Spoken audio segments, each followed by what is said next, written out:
Hey guys, it's me, Alec. Here is my best bud, Dalton. We're talking about basketball in the best league there is here in America, baby. We're talking about the NBA, and we are in the conference finals now. It looks like the Mavericks are going to fucking duck out of this one, regardless of back-to-back 40-point games from Luka.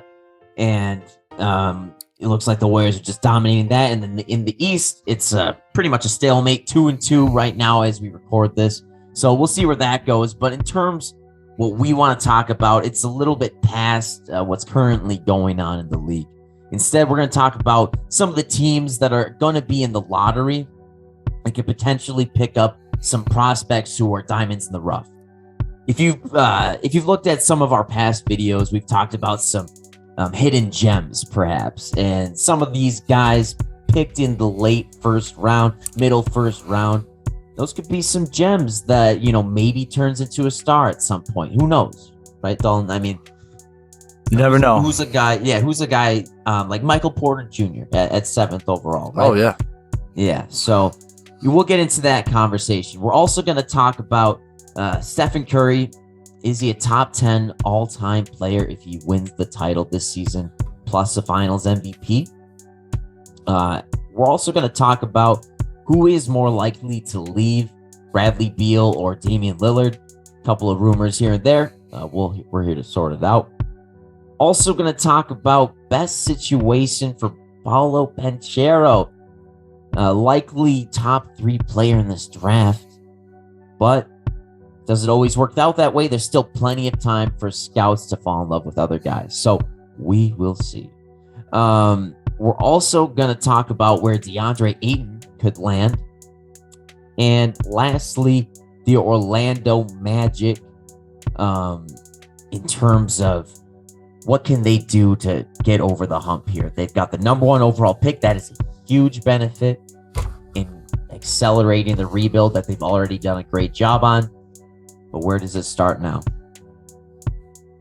Today, though, that was a long-ass intro. We're going to talk about the first one here, late lottery picks. So who's the first guy that comes to your mind, Dalton, that everybody should keep an eye on in like that 8 to 14 range?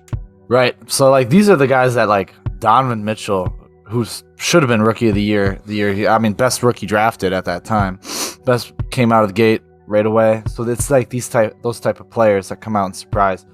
So I can't definitively say any of these 4 guys I picked out will be like that, but these 4 have the best potential in my mind. So Johnny Davis is who I'll start off with. Wisconsin plays here in Wisconsin. It's great. 3rd in scoring among the Big Ten. Could definitely lift the offense of any of those late lottery teams. I'm looking at the Trailblazers actually. Even though he's not that, he'll probably get drafted after that, but he could certainly help. And I know they have enough guard play, but he's not the biggest playmaker, or he's not the most consistent shooter. But he's much like Colin Sexton was coming out of the draft, where everyone's like, is shooting an issue? We know he can go out and get his own bucket, but shooting and playmaking is the issue. So I feel like a player like that could help a lot of teams. Mostly, maybe even as a 6-man bench scoring for some of those later teams, even like the Pelicans or the Timberwolves, maybe. But yeah, I doubt he falls that far. Yeah, who knows? But everybody's seen getting a solid 6-7 score is super important because that guy can accelerate into being the 4th or 3rd best guy, sometimes the best guy on some nights as young players. So you get that accelerated score in right away. Maybe he ends up doing something great. I'm thinking about Desmond Bain, a guy who was drafted. I feel like he was the 17th pick or somewhere around that range. And I didn't realize he was going to be this great of a 3-point shooter. He shot fantastic in college. Obviously has great size for defense, but didn't realize he was going to be this great, this fast. And that's just kind of the gambles that teams want to make now. They're like, okay, you got shooting, you got size. That's what we're looking for. Desmond Bain was the 30th pick. 30th. Oh my God. Jesus, I was way off. But even greater. He made it in the first round, and look at where he's at now. So yeah, get scores, and it always helps you. Oh yeah, and Johnny Davis has at least proven that he can score. He's a 19.7 point per game in college. So, like, you're going to get at least a variation of that. The guy will – it's just – I don't know. So, we'll see. Like, without shooting, that tends to really hurt you as a guard in this league.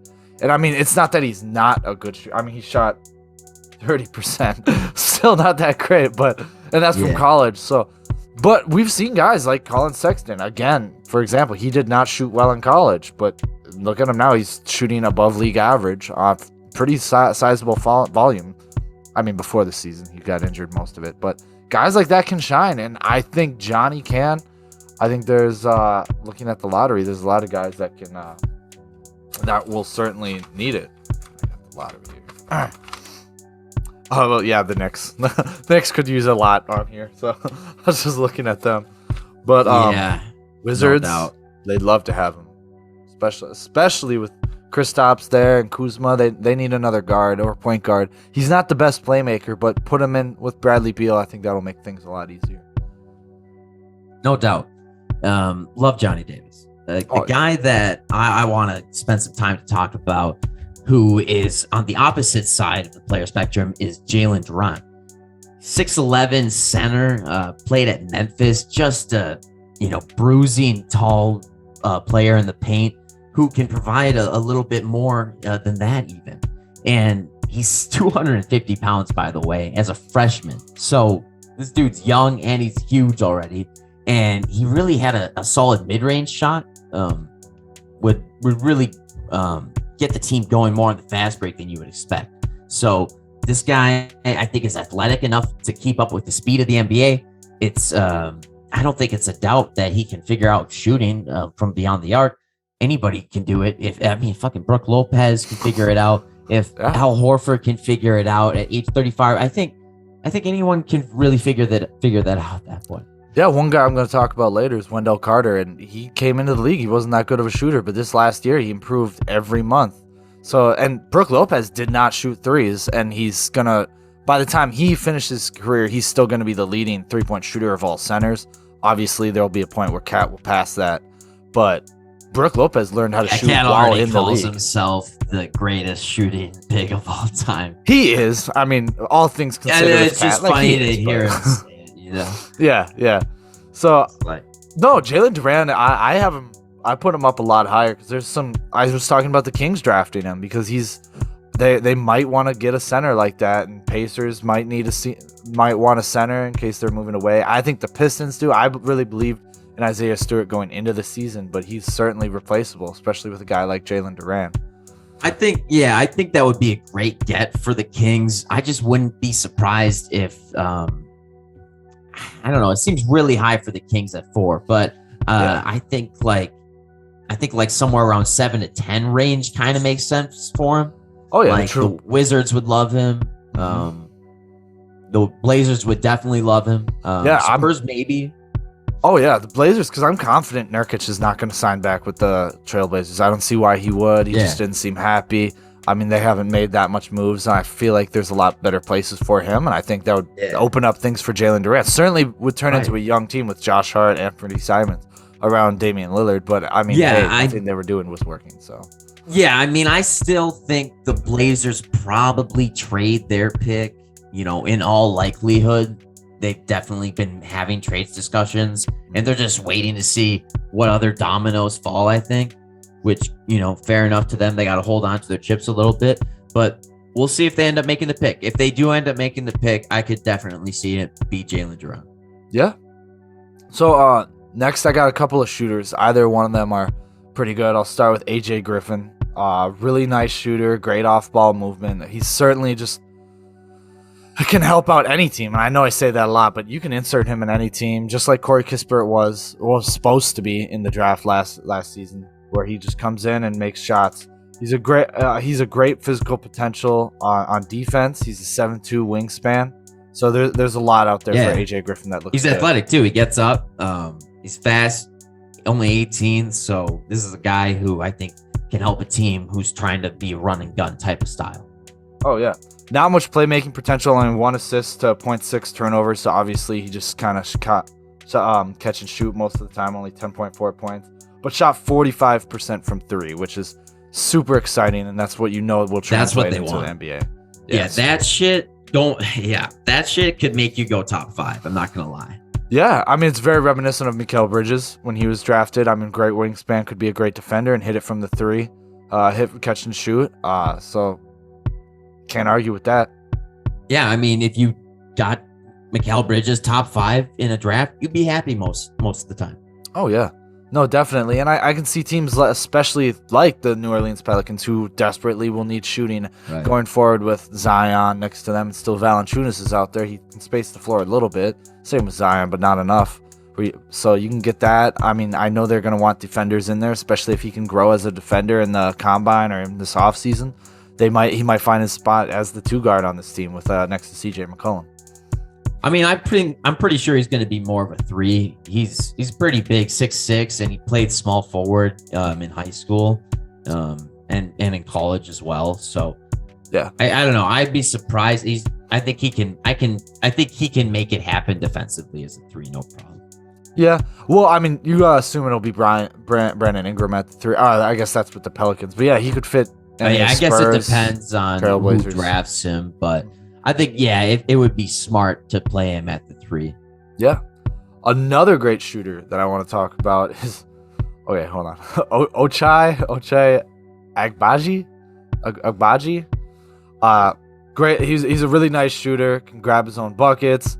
Also, he's known for his defense as a defensive option on teams. So he's not just a good defender. Like, they can he can anchor the defense, not in a way like Rudy Gobert does, but he's an on the court coach. He's 4 years in college, so that's why I don't see him going that high. He's a senior, but very reminiscent of Chris Duarte and how he came in NBA ready, just right out of the gate scoring.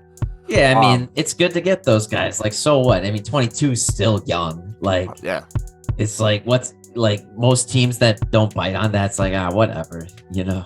Oh yeah, no, and 18 points per game in college. Like I just said, I mean, that's gonna translate. Like, it's not like you're going off a guy who's showed a lot of potential, like AJ Griffin, who's 10 points per game, where you kind of hope he's kind of already in that role going into it. Agbaji scored 18 points already in the NCAA, so I think he's my biggest one coming out of here, where I think he's gonna be really good, just like Buddy Hield was 4 or 5 years ago.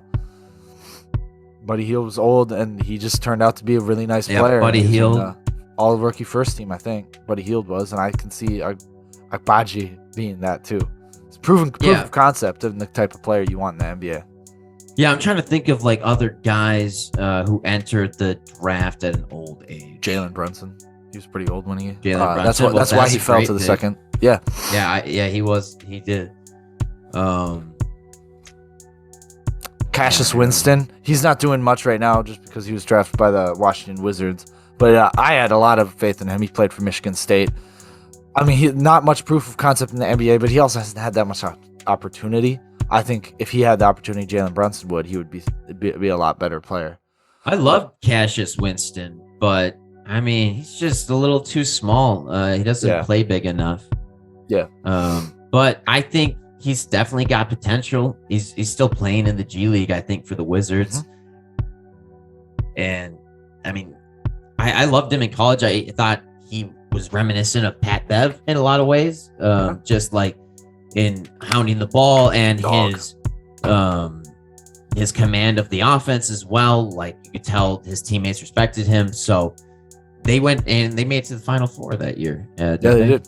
Yeah.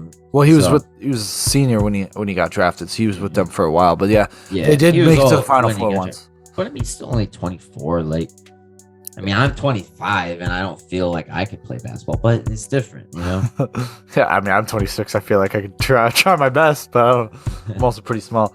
But the last guy I want to talk about is Tai Tai Washington Jr. They have a lot of them have him as the very last guy in the draft. I think that's very last in the lottery, and I think that's probably par for the course. But you get he's a really nice playmaker. He just hasn't shown the scoring that you would want out of him in college. I mean, he was a great 3-level scorer. He can shoot it from 3, play it mid-range, drive to the basket. But he's just shown that he can be that secondary playmaker, even playmaker off the bench to start off his career.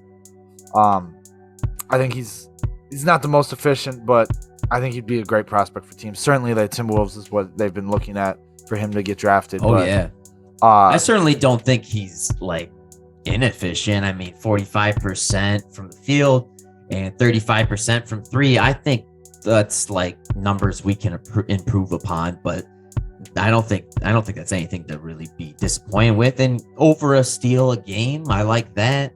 Oh yeah, yeah, and he's a solid free throw shooter, which goes to show in the NBA. If your free throws there, then eventually your three will follow. It's just going to take some time, and I know he's not going to be NBA ready, and that's one reason he's going to be falling in the draft. I think he's going to take some time. I think the Hornets would like to have a secondary playmaker off of LaMelo Ball. Even OKC, I mean, they have two elite, maybe not elite playmakers as Shea, but they could grow into be elite with SGA and Josh Giddey. So maybe that'd be a great backup point guard spot for him. Knicks will take any talent they can get, but we'll see. Oh, the Knicks definitely want a guy who can score and command the offense. So wouldn't be surprised if this is the guy they would go with.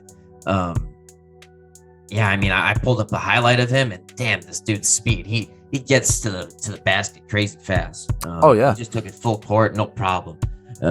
This dude is definitely like your next Russell Westbrook. I'm stamping it. No, I'm just kidding. No, I mean that could certainly open up your offense, especially for teams like the Knicks, where RJ Barrett has struggled creating his own shot from three.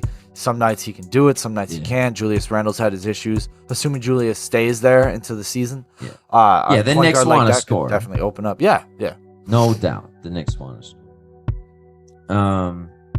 Yeah, man. I mean, there's just lots of fun dudes that are going to be coming into the league. We're getting real close, if we're not already there, to having guys who idolize Curry get in the league. So it's just going to be, dudes with crazy good shooting strokes of all sizes in the league, and it's going to be magnificent.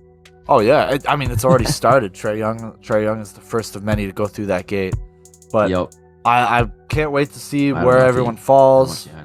Well, we can look at their fits as I know he doesn't. It's because he's a rival, not rival, but he plays with them. Yeah. Well, I can't wait to see where everyone falls. We can talk about their fits as we go along. But speaking of Curry, so the question is, if the Warriors do it, they make it to the finals and they beat the Celtics or Heat, which is very possible. They're actually now Warriors left are my favorite to win the title. I think that's possible, especially the way Celtics have been struggling against the Heat. Yeah, I don't think that's a hot take by any means. No. I mean, I would take the field. I would say either Miami or Boston, but I think it's a toss-up between all three still. Yep. I don't think the Mavericks can turn it around, but what the Warriors have done to the Mavericks is proof of concept that they're like, oh yeah, we're still that Warriors team. We just took a 2-year break because of obviously injuries. But if he makes it back together. Yeah. So if they make it to the finals and they win, you have to assume Steph Curry's finally going to get that MVP. I mean, something crazy could happen and Wiggins could lock down Jason Tatum the entire series, and then they just do another Andre Iguodala and give it to him. We'll see. I doubt that would ever happen. But if that happens, is Steph Curry a top 10 player of all time? That'd be 4 rings, 1 Finals MVP, 2 MVPs. I can go through everything. I mean, obviously best shooter of all time, 8-time All-Star, 7-time All-NBA type player, 2-time shooting 3-point contest. So is he a top 10 of all time if he does this? Well, I think it certainly has him at the door. So it makes us wonder who goes out, because if he's top 10, someone goes out. So that's kind of the debate we got to have, right? Yeah, exactly. I mean, and everyone has their own top 10. Let's hear yours. Oh, my top 10. I should have wrote it down. I don't know why I didn't write it down. So, I mean, MJ's obviously MJ, LeBron, Kareem. I have Wilt in there. Let's talk. Tim Duncan is in my top 10. Magic, Bird. Bill Russell's in there. Kobe's in there. And then it's tough. Then there's, did you say Wilt? I had Wilt. So Shaq. Wilt and Shaq. I would. Was Shaq the last one? Yeah, Shaq was the last one for me. He would push Kobe out, and I know that's pretty taboo, but for me, I think he would push Kobe out. 4 rings, 2 MVPs. especially if I don't know if he can win another MVP, but there's a lot. I mean, he's going to make at least 2 or 3 more All-Star teams. He's going to probably finish at 11 or 12 All-Star teams. I think he would push Kobe out, and I think that'd be 4 rings, man. 4 rings.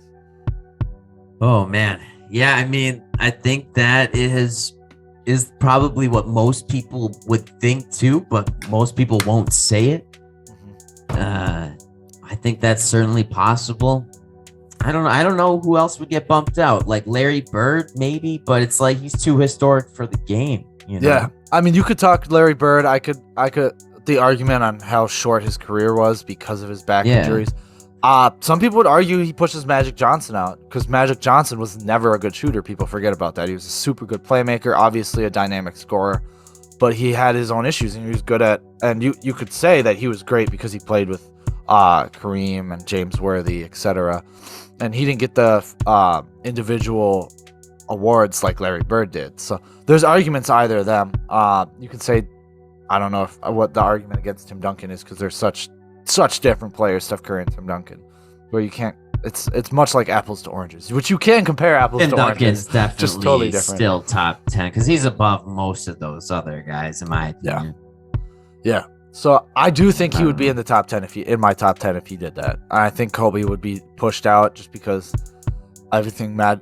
If I did have to make a top 5 in point guard, but he would be the best. I would take Who's your him. top 5 of all time? Top 5 in order are MJ, LeBron, Kareem. That's tough. I would say Wilt is my 4. And I understand all the arguments, but he has records that will never be built. And I mean, beat, and he did that stuff. And then 5 is probably Shaq. That's 3 centers, but still, I mean, they did it. You know. I think Bill Russell's ahead of both those guys. I mean, yeah. He had 11 championships in 13 seasons. Like, you could say like, oh, it was a long time ago, blah blah, but it's like he played against still crazy good players. Like Bob that's Cousy. Insane dominance. He had Bob Cousy. What are you talking about? Bob Cousy's the GOAT. Yeah, that guy. And Bob Cousy the other day said he snapped back at JJ Redick. Yeah, that's amazing that he can still talk. He's like 96. Yeah, that poor guy. But I don't think he would be. I mean, for him to be in my top 5, he would have to win another MVP and another championship, assuming he wins this championship. That's 5 rings and 3 MVPs. That's really hard to argue against. The accolades are there, but does he make your top 10? If assuming he makes Finals MVP and another championship this season. Because he probably already has an NBA. I think he's top 10. Yeah, I would say so, and I would probably bump out. Kobe. I mean, I don't know who else can really be bumped out here. Yeah, I mean, Kobe has the most missed shots of all time in the NBA. that's one of the worst percentage for a Finals MVP. Turn into a shit. Like, are we allowed to talk negatively about Kobe yet? I can't tell if it's enough times passed. Like everybody acts like it's just like, oh, hands off that. Yeah, maybe we wait till after 2K24 because that's probably be the album cover. So I think that's when it's okay. So once 2K25 comes around, that'll be when it's okay to make fun of Kobe. Make fun? No, geez. Real question. No, I don't mean make fun. I just mean like I was making fun of Kobe. Like I just mean like, you know, say anything negatively. Yeah, maybe the fact that he choked a woman in a hotel. No, we won't get it. 2025. That's when we can talk about this. You heard it here. Right. As soon as it turns 2025, we'll make a topic of shitting on Kobe. But okay, so the next question is though is he all NBA first team this season, Steph Curry, or is he second team, or does he fall third? I think minimum second. I mean, I understand he missed some time, but he wasn't that started the season off and still played like 60 games. Started off in the MVP, leading the MVP race this season. Is he? What guard played better than him? Maybe Luka. Luka makes all NBA first team. Yeah, I mean, Ja Morant, possibly. You can give him on games played. Ja Morant did play well. I would say at least a second team. If I would put him on my second team. I would have Devin Booker and Luka Doncic in first team for my guards. I mean, I feel like Luka Doncic definitely needs to be first team All NBA. I mean, he almost averaged a triple double this year. Yeah, definitely. And he was. It's not a Russell Westbrook triple double where he was winning, fourth seed. You know, so it wasn't just empty. No, it wasn't empty. He's actually pulled them ahead too. So it's like the vote or the vote is quality. Oh, hold on, I gotta plug in my computer here. It's buffering. No worries. Yeah, I think he would share second team guard with Ja Morant for me in my book. So if he, and then that's just another thing. He's just all NBA second team. Add that, and that would be second team. That's 8 all NBA nominations. Yeah, I mean that would be awesome. He's already built such a great career, regardless of those early seasons where we didn't know if he was going to have a great career because he had so many ankle surgeries and injuries, and it was just it was kind of looking dire for my guy. But I mean, the pure dominance we've seen since that has been insane. And, I expect if they win a championship this year that the flowers are going to be immense. And I think being top 10 takes a little more, than just the great talent too. I think like people just love Steph Curry of this generation too. So like, we're the ones who get to decide who's top 10. So like if we want top 10, like that's who it'll be. Yeah. And I think he's certainly worthy. So yeah. So if we could lean into another NBA 75 guy, we've been talking a lot about him recently, is Damian Lillard. And we were talking about last episode whether he could go to the Bucks, and we weren't even sold on whether he was leaving or not. So, but there's another star that we also don't know if he's leaving ever, is Bradley Beal, because of how okay he is. I mean, he's obviously like frustrated, but he's still in Washington. He's okay with losing. Who's more likely to leave, Damian Lillard or Bradley Beal? I think more likely to leave is Damian Lillard. Yeah. I think that might come off as a surprise, but it sounds like the Wizards are probably going to offer Bradley Beal a 5-year, $250 million extension this offseason. So if they end up doing that, he accepts it, which it sounds like he's willing to do, because I think he's just really just wants to maximize the dollars here. Maybe request the trade later. I don't really understand why either side, or I don't really understand why the Wizards would do that, but it sounds like that's probably what's gonna happen. They're gonna do anything to keep him, I guess. And I mean, like, I sort of agree with them. Bradley Beal is one of those guys where he could probably justify it. He'd be probably 37 by the time that's done. That is a stretch. And you could say, does he deserve it over Harden? Because Harden may not even get it, So we'll see. But you're right. I think Lillard.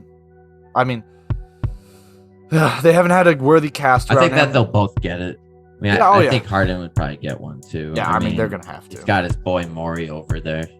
Oh yeah, but so let's look at each of the teams, right? So Lillard, I'd say there's more star potential with Anthony Simons, Josh Hart. They have the 7th pick. They certainly have more young potential, and Anthony Simons has played great the second half of the season. Granted, they traded away CJ, who we really like CJ, and then Nurkic is probably leaving, so it's going to be total overhaul. But the Trailblazers are showing that they're making moves. They're doing something to change up. Whereas Bradley Beal, I mean, they did make the Porzingis trade, but I mean, what? I mean, they haven't gone anywhere. At least with Lillard, they went to the Western Conference Finals. I mean, so far it looks like the Wizards lost that trade too. Oh yeah, no, they definitely did, because Dinwiddie's playing great for the Mavericks. He's just like I said, he's been the best bench player in the playoffs, arguably one of the best bench players in the playoffs. He's the 3rd scoring option for that team, and I think he's doing really well. But Beal, there's no end in sight. He's the best star next to him is either Kuzma or Porzingis. And either one you pick, you lose. So I don't know what else the Wizards could do too. Like, what are you gonna do? Trade Porzingis again? Like, you're gonna have to hang out in his contract. And at least with Lillard on Lillard's side, the Portland Trailblazers will have enough for a max slot in 2023. It'll take until 2025 till the Wizards finally get a max slot open. So they're pretty bought into the contract. So it's a pretty tough position. Yeah, I mean, I think the Blazers are in a fine spot with Damian Lillard. Like, giving him the extension is like a little bit risky, but I like giving him the extension more than I do giving Beal that. Because, I mean, the Wizards are just strapped more. The Blazers have a little bit of more potential to actually get something going here for a last run with him. Yeah. And Damian Lillard has proven he can drag a team to the Western Conference Finals, and Bradley Beal can barely drag a team to the play-in. Yeah, exactly. I mean, what have we seen from Beal outside of one extremely good scoring season that's made us think this is a guy worth building around? They've tried building around him for the last decade plus. Yeah. And maybe that's another argument for, is it on Bradley Beal or is it on the Wizards? But I agree with you. Damian Lillard's, he's pretty set. Actually, wait, you said Damian. No, I think Bradley Beal is more likely to leave. I mixed it up. So that all because of this stuff. And I think he's going to get his money, going to play there for a year because they can't trade him after a year anyway, the first year of his extension. And I think he's going to end up somewhere else. I don't know where yet. Talk about it. Yeah, I mean, I would love to see him go to another team and be like the second option because he'd be like an amazing second option. Yeah. But where would he go? That makes sense. Bucks. Bucks. The Orlando Magic for Terrence Ross. I don't know. I don't know yet. I mean, it's probably like 2 years down the road before anything ever happens. I mean, he could surprise everyone and just go and enter free agency this year. In 2 years, he ain't gonna get traded. I feel like, because like, what if he? I mean, what is he gonna be worth at that point? He's gonna be on a mega contract, and he's gonna be what, 35? Yeah. And who knows like how injured he'll be at that point. But like, we already know pretty much what he is as a player. He's a great scorer, but he's an inefficient one. Yeah, or he was inefficient this season. Yeah. I mean, his career, what are his career totals I have here? Career 45, 37, 82. It's not the worst efficiency, especially for a superstar at the volume he was doing. 22 points per game, 4 and 4. I think that's fine for career numbers. He's been doing. Team always seems to have terrible chemistry. Yeah, I'm not convinced it's around him. I'm convinced more that's on the just shitty drafting. I mean, Advia, Hachimura, Kispert, none of them have turned Winning out. Creates good situations. Yeah, they also haven't been lucky in the lottery, which sucks for them because what was their last high pick? You know, it was like I think Hachimura was like 8 or 9. Yeah, I mean, they drafted John Wall and Bradley Beal like a couple of years apart, like forever ago. And since then, I have no idea who they drafted that's been worth a damn. I mean, like Thomas Oubre. Bryant is okay. Kelly Oubre is okay, but like they haven't drafted a guy on the next level. Like those guys are just role players. Yeah, I think it's time that they might have to take something out of Orlando's book and just be like, all right, man, listen, like we like you, just we need to go in a different direction. I mean, Orlando did do that pretty quick. I mean, they at least hit the playoffs twice. You know, hard to think that the Orlando Magic with Vucevic had more accomplishments than the Washington Wizards with Bradley Beal, but that's kind of it. It's like one of their biggest accomplishments was going on a run to barely make the 8th seed with a below 500 record. Yeah, and, you know, that was like a big deal. It was like, and then get swept in the playoffs. You guys didn't have a good season. You were under 500. That's not a good season. Oh, I know, but. I mean, we'll see what happens. As soon as they do that, you're going to hear some trade offers from me. I'll pull out the book. I'll get them going. We're going to see. I'm going to be right about something. I mean, I was right about one thing. That was Harrell going to the Hornets. And I said, but that was about it. That's all I was right about. That's okay.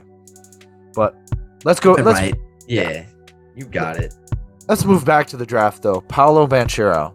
I mean, I think he's consensus top 3 pick. Maybe not the top first pick because of some of his shooting issues. I don't think the Magic. I think he's off the Magic radar. I think the Magic are down to a 2-man race, leaning more in the eyes of Chet. But where do you think is the best landing spot for Paolo Banchero? I mean, I think that the best landing spot for him would absolutely be the Oklahoma City Thunder. Like, I think he fits on that team perfectly. He could be a wing scorer that can get the ball from Giddey and Shai Alexander easily. And while the Thunder need a big man, I mean, they would get a guy who can be a really solid defender, who can play big in situations like the playoffs. Yeah, I mean, he led this Duke team. I mean, he was ranked first in scoring among all rookies this season in the NCAA.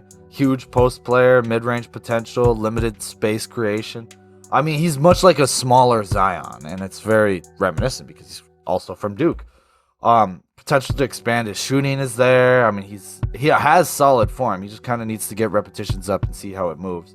But OKC, yeah, I agree. I think that would be so great because he has playmakers like Giddey and SGA that can certainly either open up the floor for him or find him on those drives. I think it would be a great fit. I think he would be awesome for them because they need a lot in the front court. I think he would be a great start for them to show some talent up there. Yeah, no, I mean, I think that would make a lot of sense for him. I don't know if that's the way the Thunder would end up going, but I just think that would be a great fit for him. I certainly think the Rockets would be great too. I think the Rockets will take talent at any position besides where Jalen Green is. So, yeah, I think the Rockets would be a totally different dynamic. I think the floor would be open more because of how good of a shooter Wood is. So he would have more room to operate, but he doesn't get those elite playmakers like Giddey or potentially elite playmakers like Giddey and SGA because he'd have to deal with Porter and Green, and I don't know if that's a better spot than OKC. However, it's not the worst spot. He would certainly have a lot of room. Plus, he'd certainly have his own plays written up. I do think if he were to fall, and I doubt this would happen, I think the next best place is the Pistons to play next to Cade. I think Cade and Killian have proven at very least, Killian can pass the ball, and Cade is turning into that player we knew he was going to be. So, I think that would be a nice spot. I think that would be great, yeah. But I think he probably wouldn't fall past the Kings. I mean, they would definitely have a good need for him. Yeah, I mean, that would suck with spacing with De'Aaron Fox and Sabonis, but I mean, you should take the best available if you're the King. If Paolo falls to 4, you take him at 4. But somehow, if miraculously that happens, I think the Pistons would be a great who do you fit. want the Kings to take? Ooh, who do I want the Kings to take? That's tough. I mean, I think if Jabari Smith Jr. fell to them, that's instant. That's it. He's not falling. But he's not falling to them. But it's tough. Who's the guy outside of that top 3? Outside that, see, it's different because depends what prospect board you look at. Jaden Ivey, Shaedon Sharpe. Shaedon Sharpe could be that guy. From the Kings prospect board? Yeah, Jaden Ivey. Jaden Ivey's more of a guard, but Shaedon Sharpe could certainly be a wing for them that they could pick up, and he would be nice. I talked about AJ Griffin, even Jalen Durant. But that would be a tough pick. That would be more positional at 4. And see, this 4 is kind of the Kings. They kind of should go positional though, shouldn't they? I mean, they definitely should not draft a guard. I think if they, don't trade the pick, they shouldn't draft a guard. Maybe this is the perfect situation where you look to trade down, where you get some more assets, and then you fall into someone who you think would fit your team better. Plus, you get some capital back, some either draft capital or another decent player. Yeah, I mean, it's definitely the way they could go. I still think the number 4 overall pick is valuable enough where, you get something good out of it. So yeah, I mean, that's what happened with the Pelicans. They weren't convinced they wanted Darius Garland, so they traded down, and they got who did that? Jackson Hayes and someone else. I think it was they fucked that up. Yeah, Jackson Hayes and Nah, just because they didn't want Darius Garland because they weren't convinced he was going to be a star. Which at the time I got it, but they traded for 4 for 10 and something else. But Paolo, I mean, I think I don't think he's going to be the worst shooting struggle. I think he's shown enough where he just needs more time to figure it out. But I do think he's going to impact offense right away. I think he's going to get in there, just bowl people over. I'm much like a smaller Zion. Maybe if Zion can lose weight, that he'd be like Paolo. But we'll see. I mean, I think Paolo has a great potential to be a good defender. He has like that cramping issue, which is kind of, I don't know if that's going to end up being a problem in the NBA where it's not overcomable, but he seems like he has a handle on it and he plays with heart. I think his size is encouraging. I think he's probably just going to get bigger. So I think this is a dude who could really anchor a defense. Yeah. Oh, yeah, definitely. And I'm excited to see where he goes. I hope it's OKC. That would be crazy to see. But OKC would be awesome. Like, I would not be surprised if that's where they end up going. Like, basically, I mean, I don't know. They might have their. Do you think the OKC would rather have Chet if Orlando ends up going Smith? Do you think OKC is like, we're really glad that's what they'd be hoping for? Yeah. I feel like they would take. They'd rather have Chet, but in the choice between Jabari Smith and Paolo, I think they'd rather have Paolo because of Jabari's a really good jump shooter. However, Paolo gives them all that interior offense that they're kind of lacking on. I mean, Darius Bazley's neither here nor there, and they get some front court talent that's a presence inside, and I think that's what they're missing is a lob threat like that. So I think he would really impress them in that end. And that way, Houston Rockets would definitely pick up Jabari Smith. I don't think either of them are falling out because we talked about it. I mean, either one would like to have him. But. Yeah, I mean, Jabari Smith seems like a great scorer. So all these top three guys have different skill sets. So it's just kind of, what are you looking for? What's going to fit your team the best moving forward with the guys you have. So in a way, teams are drafting a little bit for fit. Just because these guys do have such wide-ranging skill sets. Oh, no, definitely. Obviously, only one team really has a choice in it all. So we will move on to the next topic. We talked a bit here already, but moving on to a guy who might end up on a new squad this next season. There's a new report that came out that he doesn't have a good relationship with Monty Williams, which is, it's interesting to say the least, seeing that Monty Williams just won Coach of the Year. He's a greatly respected coach. Like, for decades, like, there's plenty of other coaches who could probably give you a worse time. But for some reason, DeAndre Ayton apparently has a problem with him. That could just be smear email or a smear mail. I don't know. There was another report that said he often sleeps 2 hours a night playing video games all night. I mean, I feel like it's just people making up satire at this point, like trying to pin issues on that type of shit.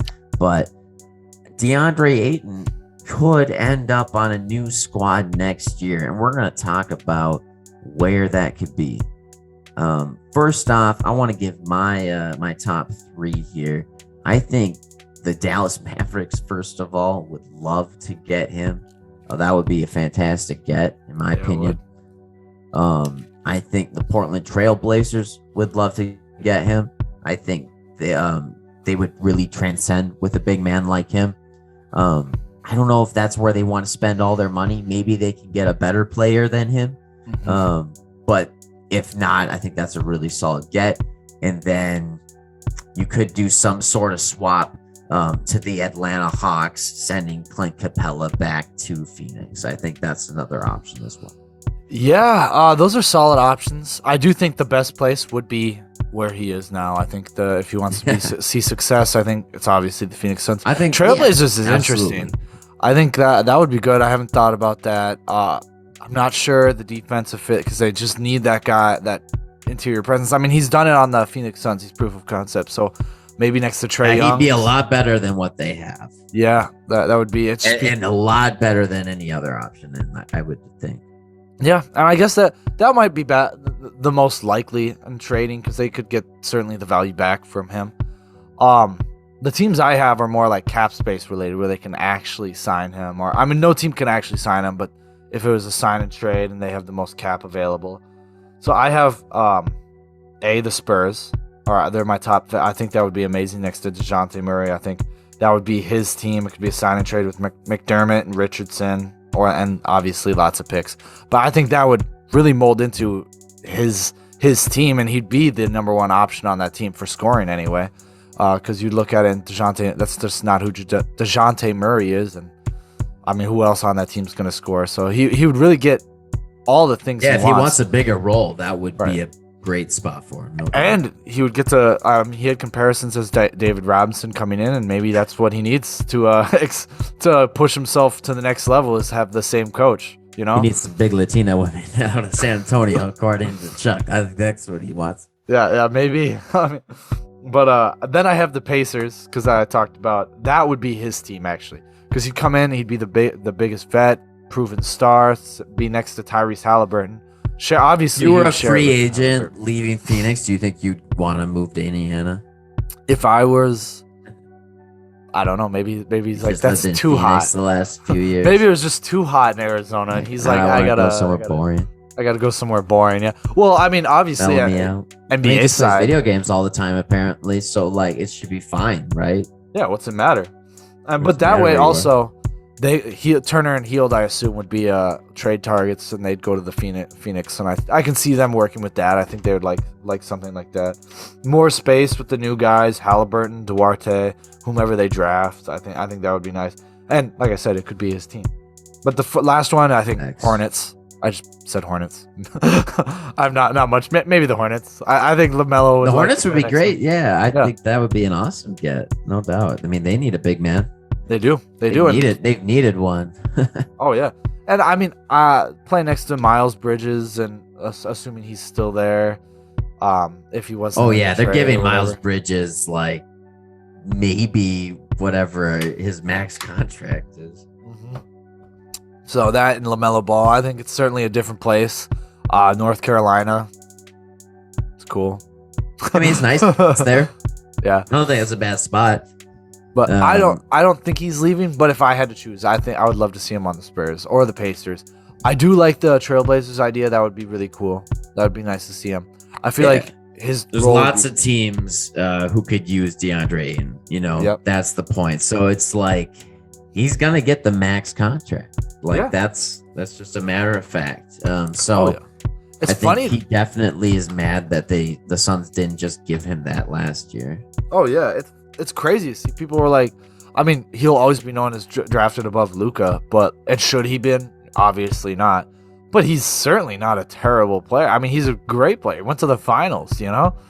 Granted, that wasn't all because of him, but a lot of it was because of him, the center he played as. So, and he did a great job. He did everything you could ask for a third-year player to do to Giannis. so I'm super impressed with the guy, and I'm glad he would have been. Is he the third best player in that class behind Trey and Luka? Oh, Marvin Bagley. It depends on if you want to take. What'd you say? Marvin Bagley's up there. Don't forget that. Well, Jaren Jackson, really good too. I'd say he's better than Jaren. Certainly more durable. Jaren Jackson could barely stay on the floor. MPJ wasn't the same draft, right? Yeah, he was, but obviously he has injury issues too. Yeah. I'd still take him third, I think. But I think wherever he goes. Great player. It doesn't matter because I think the Phoenix Suns are just going to re-sign him. I think they're just going to run it back. But if he's causing issues and like he wants to leave, like they should work with him to make a trade. Otherwise, it's just going to tear the locker room apart even further. I mean, they just lost by almost 50 points, but instead, like it ended up around like 36 because obviously they let up. We all know. But fucking. Like that team's gonna fall apart after that. That's like franchise altering stuff possibly. And like Ayton is still mad about last year. Like keeping a guy around like that, it's not like 2K where you can just ignore like you know him. Like you gotta see him every day, and if he's not putting up effort and he's not having a good time, like is gonna bring the rest of the team down. You're right. We'll see it. I mean, we'll have to see if any of the team members corroborate these accusations from media. It could just be media clout, but we'll see. We'll see if it develops into anything more. Right now, I'm not too concerned about it, but certainly there's tons of teams that would love to have him, and I think any of them are possible. And I think there's a lot of assets that the Phoenix Suns could get back for him that could keep them competitive. Yeah, no doubt. I think the Phoenix Suns really only have like one more shot at this, so they would be smart to extend your guy who's young and, see where you can go beyond this. If you can get something after Chris Paul that extends your window, because it's just looking like you're not going to win the ship with him right now. And you got to maintain your talent because you don't want the whole thing to blow up. You got to keep Booker happy. Definitely. Oh, yeah. Keep Booker happy. He'll always be your guy, but we'll see. We'll end up seeing. Yeah, no doubt. Well, we're gonna get to our last topic now. Dalton's favorite NBA team, the Orlando Magic. They have the first overall pick, and they have a lofty offseason ahead of them. So we are gonna put the stamps on the blueprint and tell you how it's gonna go. So first off, with the number 1 overall pick, who are they taking? They're taking Chet Holmgren. They're probably going to take Chet Holmgren. It sounds like it, and I'm not mad at it. They could pick him or Jabari, and I'd be okay with it. Either one I think is going to be a star. Maybe Chet leans more into superstar territory.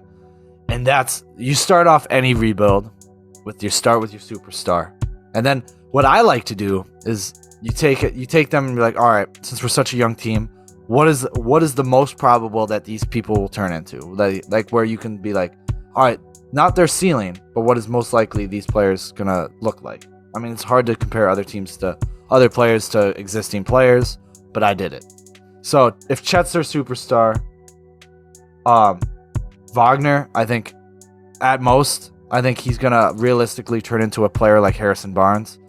Good at defense, good at offense, never can be your number one scorer, but certainly is a valuable player to have. Suggs, I think peak Bledsoe, like regular season Bucks Bledsoe, I think is what he could turn into. Maybe if his defense really takes off, he could be a Drew Holiday type player. We'll see.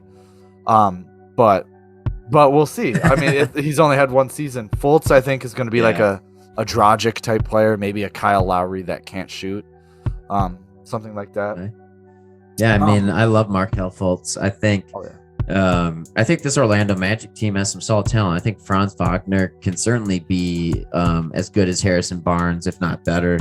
I think he's super athletic. I think he has potential on defense, and he showed us in his first season that he's not afraid of the big moments. I mean, I saw him drill like 5 out of 7 threes in a game before. Like, this guy can shoot. I'm loving it. This guy can do it all. So looking forward to see what he can do next. And I think in free agency, they need to look for some veterans to supplement this team, right? Because, you have these good young players, and you don't want to get in the way of their development and whatnot. But on the other hand, you've got a lot of good young players. How many times do you want to be in the lottery again after this? I mean, you've already got some good guys. Like, when do you want to start winning? Right. And I mean, that's hopefully they get a full season out of Markelle Fultz. Hopefully they get a full season of Jonathan Isaac. But I guess you see how this year goes with your guys, and kind of evaluate it on that. But like, do they swing for a free agent? Do they swing for a big free agent here to supplement some of that talent that your Onyeka Okeke isn't giving you, that your RJ Hampton isn't giving you, that your Mo Bamba isn't enough for you? What do you get to supplement, I don't think you pull in a free agent until maybe 24, 25 season. I don't see the next 2 seasons. I think it pulls onto like the same deal that the Timberwolves did with Jimmy Butler, when even looking at 2 years away in the I feel like that would be too soon. So the 23-24 season, I feel like bringing a free agent, no matter how good you are this season, even if you show bright spots, I don't think you pull in a free agent yet. I think that would just stunt the growth. I do let you see what the team looks like fully healthy, see what they're looking at, see who fits, who no longer fits. I do think Isaac's the odd man out, especially that Wendell Carter's turning into that Al Horford type player that he was said to be on draft night, and I think that's valuable on any team, especially looking at him now. He's 35, he's an old man and just killed Giannis, in game 6. So yeah, we'll doubt, see. man. I mean, what if you could throw a bag at Jonas Valanciunas, though? Don't you think that would be a better option for you than what you currently have? I think Wendell Carter will be better than Jonas Valanciunas. I think. You really think that? And especially Chet. I mean, if they draft Chet, no need for him. Oh, that's fair. That's true. They have I forgot about that. Well, okay. Yeah, I guess, not too many guards would be worth throwing anything at besides, Zach LaVine, if for some reason he wanted to go there. Colin Sexton, maybe. Jalen Brunson, I think, is an intriguing name. Obviously, former coach Jamal Mosley's there. I think certainly you could be like, we could trade Fultz for someone, or we could trade Suggs for someone, and then we're going to sign a really good guard. Could do it. Yeah, I feel like that's pretty interesting. Colin Sexton's pretty interesting. I think this could be a place that just needs offense, and I would certainly take Colin Sexton. I don't think he stunts your growth. He's still a young guy. He's a young dog. He has the right mindset to go into this young team. I think that would. I think that would be fine. Sir, and I do think eventually they will have the defense that will make up for the lack of him. Certainly have a huge, especially if they draft Chet, they'll have a huge front court with Jonathan Isaac, Franz Wagner, Wendell Carter, still Mobamba. I would assume Mobamba would be in that trade or part of the trade. I don't know why the Cavs might want him as a backup center or something. And then obviously, I think Chet just Holmgren. If you were the Magic, if you could get Colin Sexton, that would be better than, Cole Anthony's good, but it would be an upgrade from him. He'd be an upgrade from Markelle Fultz. So you would just kind of have to decide which one of those you want to get rid of. I don't know. I'm not convinced he would be a total upgrade over Markelle Fultz yet. I want to see another full. We haven't seen a full season healthy from him, So I just want to see what that looks like, and especially this season. But what they do need to improve on. So they're 28th in shooting efficiency, 3-point shooting efficiency, 11th in 3-point percentage. 3 points attempted. What that tells you is the system's there that they should be using. So Jamal Mosley's right. They're 11th amount of most threes in the NBA. That's where they should be trending. And we did a whole thing about it, how that's the right idea to do it. But 28th in shooting, they just need more shooting people. So Chet, maybe some vets that can already hit some shots. JJ Redick want to come out of retirement and finish the season with the Magic. That'd be great. No, never gonna happen.